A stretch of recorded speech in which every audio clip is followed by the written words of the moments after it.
Sometimes the truth does not need dramatic packaging.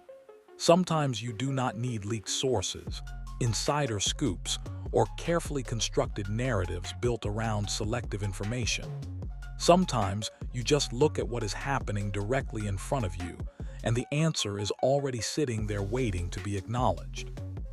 Right now inside the Cleveland Browns facility, there is a quarterback quietly forcing everybody in that building to face something they may not have expected this early in the process. And this is not fan hype. This is not one of those social media debates where people pick their guy, ignore anything that contradicts the conclusion they already reached, and argue in all caps like they are coaching from a couch at 11 in the morning. This is different. This is one of those situations where what coaches are seeing on the practice field, what insiders are hearing in the conversations happening around the building, and what is actually showing up in the evaluation footage are all starting to align with each other in ways that become impossible to dismiss the longer they continue. The completion percentages, the deep ball that made the arm talent skeptics go quiet, the chemistry developing with receivers who were brought in specifically to complement a particular quarterback's strengths, the coaching investment that goes beyond observation into something that looks considerably more like preparation for a specific future.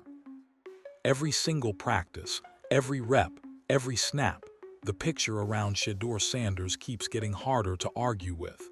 And the most important thing about all of it is that nobody had to manufacture any of it. The field keeps making its own announcement. All anyone has to do is pay attention. Let's start with the number that generated the most immediate reaction when it came out of camp. And then let's talk about why the reaction understated what the number actually represents. 80% completion rate in competitive team reps on day 3 of rookie minicamp. When people first heard that, a certain segment responded with something like, "Okay, it's minicamp, it's not padded, it's not real football. Settle down." That response misses the point entirely. Not because minicamp is the same as a November game against a playoff contender. It clearly is not. But because of what that specific number means given the specific environment it came from. Most rookie quarterbacks walk into their first professional minicamp looking like someone dropped them into the middle of a final exam they genuinely forgot was scheduled.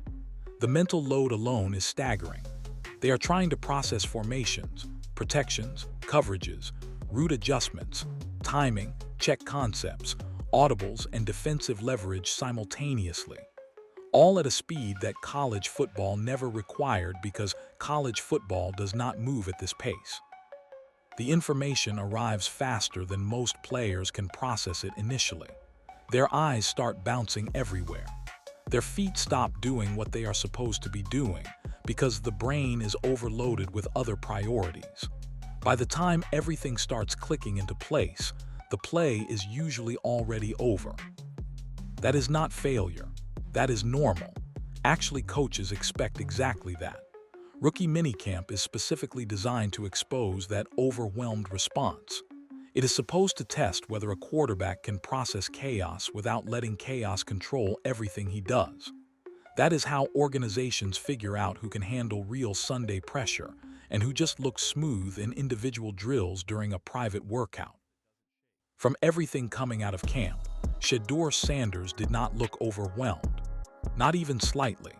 He looked like someone who had been mentally living inside this offense long before the first helmet went on.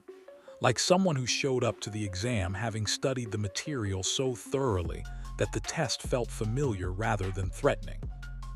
And then Munkin did something that made the picture even clearer before a single completion percentage was calculated. On day 1, he did not ease Shedeur in. He did not keep him locked in individual drills where mechanics could be evaluated in controlled environments without real defensive pressure. He threw him directly into live team reps, into real football situations against real defenders moving at professional speed. NFL coaches do not do that because they are feeling generous. They do not hand out live team opportunities to rookie quarterbacks as participation rewards. When a coach gives a quarterback real team reps that early in the evaluation process, it usually means one thing. They already believe something is there. And now they want to see if what the film suggested translates when bodies are moving and windows are closing. And the stakes of every rep actually matter for someone's evaluation and career.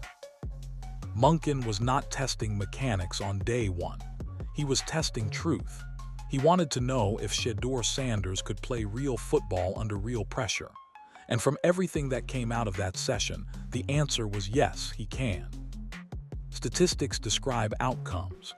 What happens between the snap and the outcome is where the real evaluation lies. And one specific rep that people described from camp tells you more about what kind of quarterback Shedeur Sanders is than any completion percentage ever could. Before the snap, his eyes were already moving. Not the frantic, searching movement of a quarterback trying to process everything at once and getting overwhelmed by the volume of information. Scanning. Methodical, purposeful, deliberate scanning, corners, safeties, linebacker depth, leverage on the outside, the subtle positioning details that separate quarterbacks who understand defensive football from players who just throw footballs with accuracy. The ball gets snapped. He shifts left. The footwork is clean, the base stays under control, no wasted movement in either direction. He processes the coverage. A window opens for roughly half a second on the intermediate level, not a wide-open throwing lane. A genuine NFL window, the kind that requires a quarterback to trust what he sees and commit to the decision before the safety can close it. No hitch, no double clutch, no half-second pause while the brain asks the question one more time.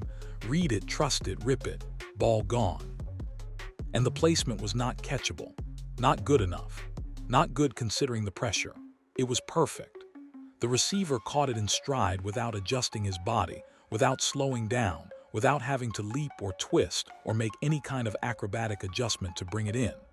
He caught it exactly where he was going to be rather than where he currently was when the ball left the quarterback's hand. And he kept moving at full speed like the play had been scripted for maximum efficiency. That specific quality deserves more attention than it typically receives in football conversation. Casual fans think a completion is a completion. Real football people understand the distinction between a ball that forces a receiver to adjust and a ball that lets a receiver run. A great quarterback does not just complete passes. He makes the people catching those passes look better than they would otherwise look.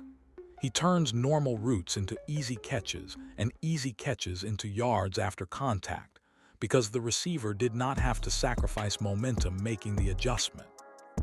That is timing. That is anticipation. That is trusting the offense deeply enough to commit to where a receiver is going to be rather than where he currently is. And that is not something that typically shows up from rookie quarterbacks this early. The fact that it was showing up consistently enough to be a recurring observation, rather than a single lucky rep, tells you something specific about the preparation that preceded those practices. Here is where the story accelerates. Because all offseason, a specific set of questions kept circulating around Shedeur Sanders from the skeptical corners of the football analysis world. Can he really drive the football at the NFL level? Does he have the arm to threaten defenses vertically? Does his release translate when he needs to attack a defender who has real professional speed and real closing ability? Fair questions. Arm strength is a legitimate evaluation category for professional quarterbacks, and the concerns were not manufactured out of thin air. They were based on the observation that Shedeur's game at Colorado leaned heavily toward the intermediate level, and that the deep ball frequency in his college tape was lower than some scouts preferred. Then minicamp started, and the ball started flying. What showed up on that field was not a carefully positioned rainbow prayer designed to make a scout's clip package look impressive. It was not one of those throws where the quarterback launches it as far as he can, and everybody says, well, technically it got there. This was a real NFL deep shot, executed with the specific combination of physical and mechanical qualities that separate genuine arm talent from the ability to simply generate distance. Timing, mechanics, foot placement correct before the throw, shoulder rotation through the release, full extension at the point of delivery, everything connected in the precise sequence that produces a ball with real velocity and real placement rather than one or the other in isolation. When you are attacking deep against tight coverage, especially against a corner who is trailing from behind and has legitimate professional closing speed, the margin for error essentially disappears. Throw it short, and the corner breaks on the ball before the receiver can adjust. Throw it late, and the safety arrives in time to make the play. Float it too much, and even a step behind becomes catchable. That ball has to arrive with the precision of something that knows exactly where it is going, and the velocity to get there before anyone can change the outcome. From the reports coming out of camp, that is what happened. Shedeur stepped into it, trusted the read completely, and let it go. The ball traveled with controlled power, not panic velocity generated by a quarterback trying to impress evaluators, but the kind of confident, purposeful arm strength that tells a defensive coordinator something he needs to remember for his game planning. You might want to reconsider how you deploy that safety. You might want to stop playing your corners with that much cushion on the outside, because this quarterback can make you pay for comfortable football. And that changes everything about how a defense approaches the rest of its game planning. Once corners stop sitting on short routes because they know deep shots are a genuine threat, the underneath opens. Once safeties start accounting for vertical range, the crossing routes become cleaner. Once linebackers hesitate before jumping slant patterns because they are respecting the fade, the whole offensive landscape shifts.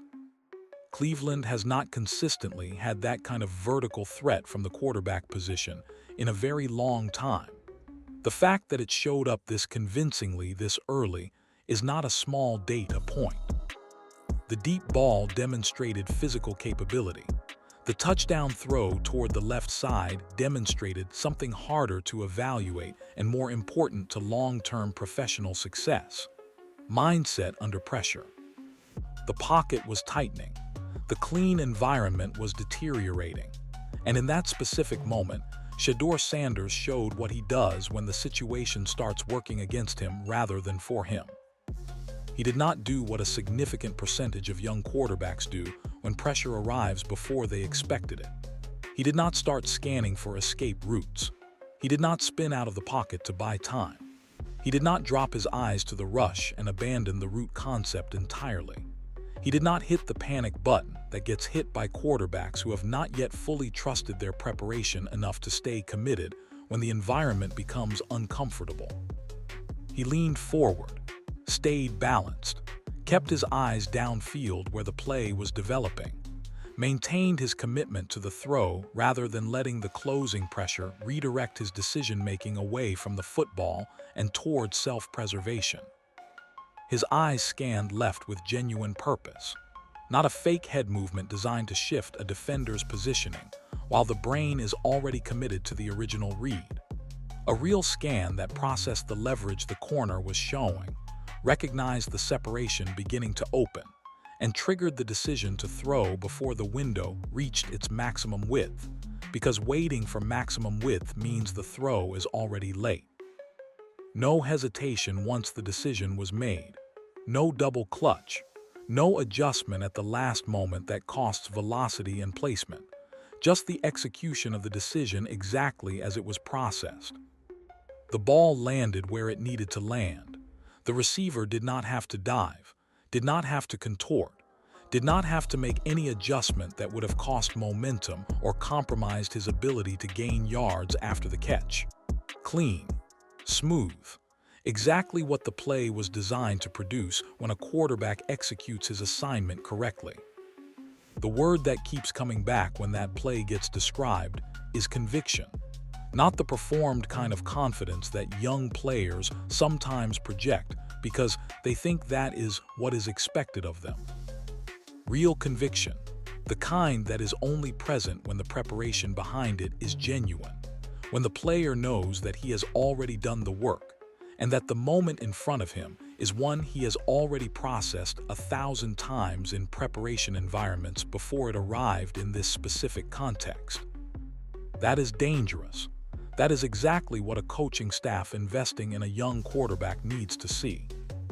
There is a version of the chemistry conversation that gets dismissed as soft analysis, the kind that sounds meaningful without containing real football content. Announcers throw the word around constantly in contexts where it means approximately nothing. These guys just have a connection. Okay, what does that actually mean for what happens on 3rd and 7 in a hostile road environment in November? Real football chemistry is something different, and it is something visible on tape rather than something inferred from the fact that two players seem to like each other. Real chemistry shows up in specific, measurable ways that directly affect what an offense can produce in competitive game situations. When a quarterback throws to a spot before a receiver has finished his break, that is chemistry. When he releases the ball before the separation is obvious to everyone watching, trusting that the route is going to create the window at the precise moment the ball arrives, that is chemistry. When the ball lands where the receiver is going to be rather than where he currently is, and the receiver adjusts to exactly nothing because the throw was already perfectly placed, that is chemistry. It is built through repetition and trust, and the accumulated experience of seeing the same situations develop enough times that the pattern becomes instinctive. From what was visible at camp, Shedeur was already building it. With Kemp, he was reading the release early, understanding the footwork patterns that signal where the route is headed, predicting leverage adjustments, and placing the ball in response to where the route is going rather than waiting to confirm where it went. That specific quality, anticipation built on pattern recognition rather than reaction built on visual confirmation, is what transforms a talented receiver into a dangerous weapon. Kemp brings quick feet, sharp breaks, and sudden movement that makes defenders look confused for half a second at the top of routes. In the NFL, that half second might as well be 5 yards of separation, because professional windows open and close in intervals that small. A quarterback who can process Kemp's releases early enough to time the throw before the break happens rather than after it is done, is a quarterback who turns Kemp from a good receiver into a genuinely difficult matchup problem.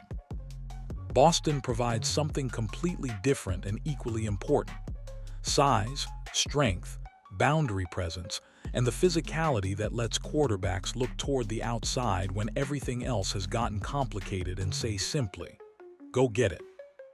Big receivers who can win contested catches, who create separation through body positioning and strength rather than speed, who represent a genuine red zone option that changes what a defense has to account for inside the 20. These are the targets quarterbacks trust when games get tight and the margin for error shrinks. Having both profiles available and beginning to develop genuine timing and trust with both of them simultaneously is not a small development. One target wins with precision in space. The other wins with physicality when space does not exist. Learning how to distribute to both, learning when each type of throw is the right answer, learning the specific route tendencies and release characteristics that tell a quarterback where to place the ball before it has to be perfectly obvious. That is the early foundation of something that Cleveland fans should be paying close attention to right now. Understanding what is happening with Shedeur Sanders in Cleveland requires understanding who is evaluating him and what that evaluation looks like in practice. Because Monken's approach to this quarterback competition tells you something important about where the organizational conviction actually sits.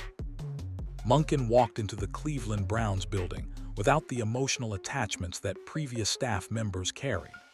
He did not arrive with old loyalties to previous decisions. He did not walk in thinking about how to make previous investments look justified.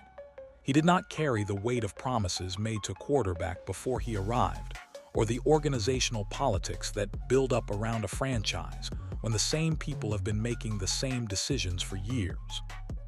His operating question is simple: who gives me the best chance to win football games? That is it. No secondary considerations. No contract mathematics, no reputation management, no making peace with sunk costs. Just the evaluation of which quarterback, Operating in this specific system with these specific personnel gives this offense the best chance to be productive consistently at the professional level. That posture changes everything about how the competition is being conducted. And one specific detail from camp made it visible in a way that deserves more attention than it has received.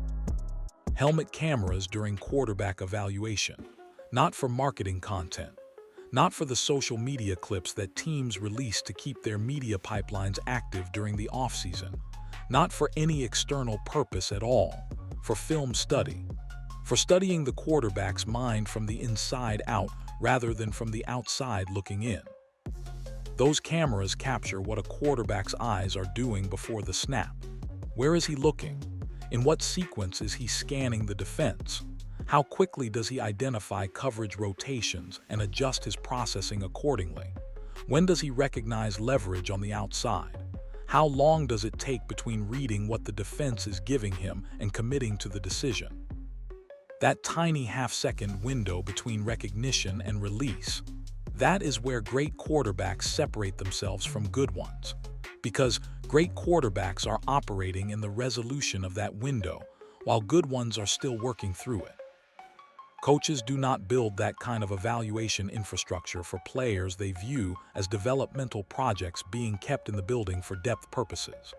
They do not spend extra resources, extra time, and extra technical investment studying someone's eye movement frame by frame if they do not believe that someone represents a genuine answer to the questions the organization is trying to answer.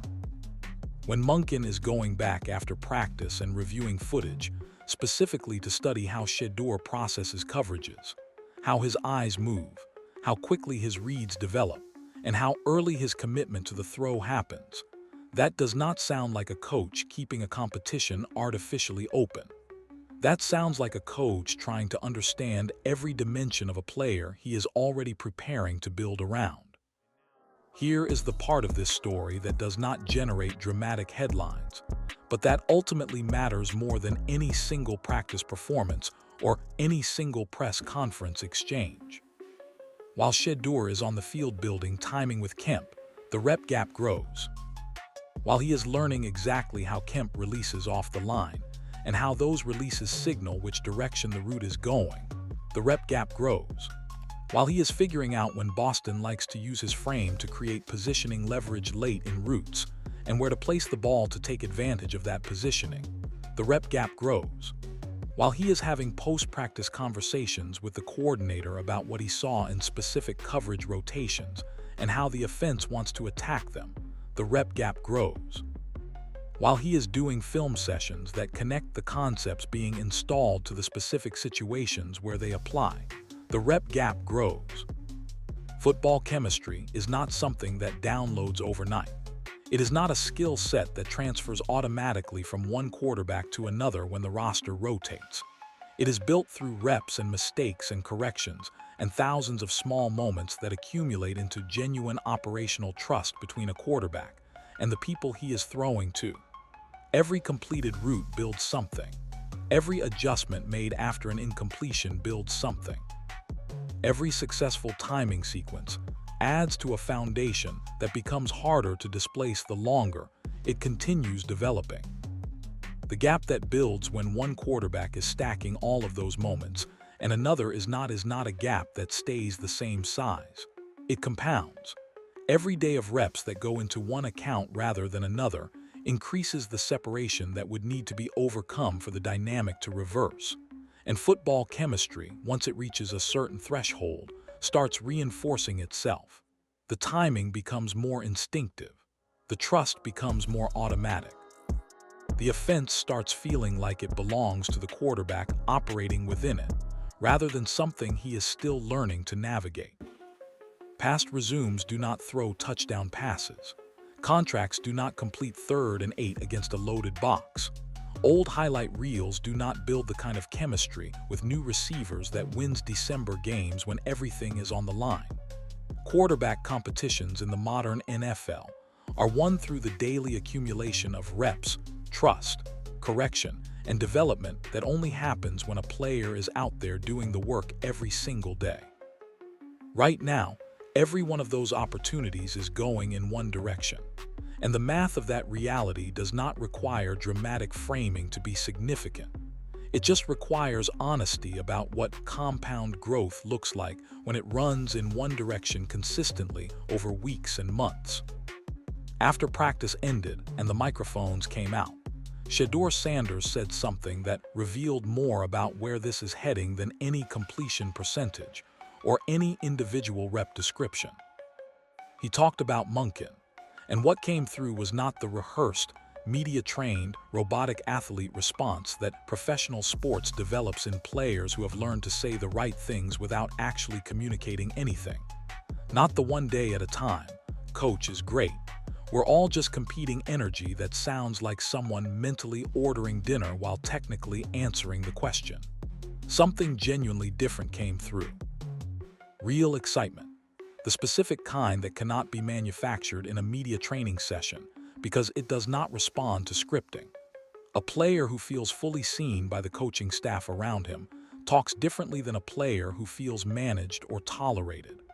A player who feels challenged in ways that produce growth talks differently than a player who is operating in an environment that is not fully invested in his development. From the way Shedeur spoke about Munkin, it was clear he feels invested in. He feels like every practice rep has a specific purpose, like the film sessions are building towards something real rather than filling calendar obligations, like the coaching relationship is about development rather than management. When players feel that genuine investment from the people around them, their confidence changes in specific ways that show up on the field before they show up in any statistic. Then he addressed the critics, and the way he handled it told you everything about the mental foundation he is operating from right now. Not the pretend I don't hear anything response that fools nobody because everybody can see the awareness in the body language. Not the visibly frustrated response that turns outside noise into an internal distraction. He acknowledged it, made his point directly, and then moved back to football. His message to the fan base was specific, and it was honest. If you genuinely want the Cleveland Browns to win, build with the players who are out there doing the work. Grow with them. Invest in them. Stop spending energy looking for reasons they will fail before they have had the chance to show what they can actually become. That response did not come from someone who needs universal validation to perform at his best. It came from someone who understands the environment completely, has decided not to let the environment control him, and is operating from a foundation of preparation and conviction rather than the approval or disapproval of people watching from the outside. That is rare. A lot of players can perform when everything around them feels supportive and clean. Considerably fewer can maintain the same focus and execution when the external noise is still there, and the doubters are still audible. Shedeur does not appear to need the doubters to disappear. He needs reps. He needs work. He needs football. And that specific kind of internal orientation, that complete indifference to whether the external validation ever arrives because the internal foundation does not require it. You genuinely cannot teach that in any seminar or develop it through any coaching methodology. It either exists in a player or it does not. Pull every thread together. The 80% completion rate in competitive team reps against professional defenders moving at professional speed. The deep ball that answered the arm talent questions with evidence rather than argument. The touchdown throw that demonstrated pocket presence and commitment under pressure at a level that most rookies do not show this early. The chemistry developing simultaneously with two completely different receiver profiles in ways that reflect genuine anticipation rather than reaction. The coaching investment that goes beyond evaluation into something that looks like preparation for a specific future. The rep gap that keeps growing every single day in one direction. The post-game composure and genuine leadership communication from a player on only his third day as a professional. None of those pieces happened in isolation. They connect through an organizational logic that becomes clearer the longer it develops. The weapons assembled around Shedeur were not chosen randomly. The offensive line investment was not made generically. The coaching staff was not assembled to run a system that accidentally happens to align with a specific quarterback's strengths. The evaluation infrastructure was not built to study all three quarterbacks with equal curiosity. The field keeps making an announcement every single day that practice starts. The organization has not put it in a press release. Nobody has stood at a podium and said the words that would make it official. They do not need to yet. Because what is happening inside that building does not require an announcement to be real. The reps are real. The timing is real. The chemistry is real. The coaching investment is real. The trust that is accumulating between a quarterback and the offense being built around him is real. This no longer feels like a quarterback fighting for a roster spot. This feels like a quarterback quietly taking ownership of an offense, one rep at a time, one completed route at a time, one post-practice film session at a time, one day of stacking chemistry that compounds into something harder and harder to displace. And every single day that practice starts, the field keeps pointing in the same direction. Do you believe Cleveland is finally building around the right quarterback? Drop your take in the comments. Subscribe and hit the notification bell. This story is only getting started.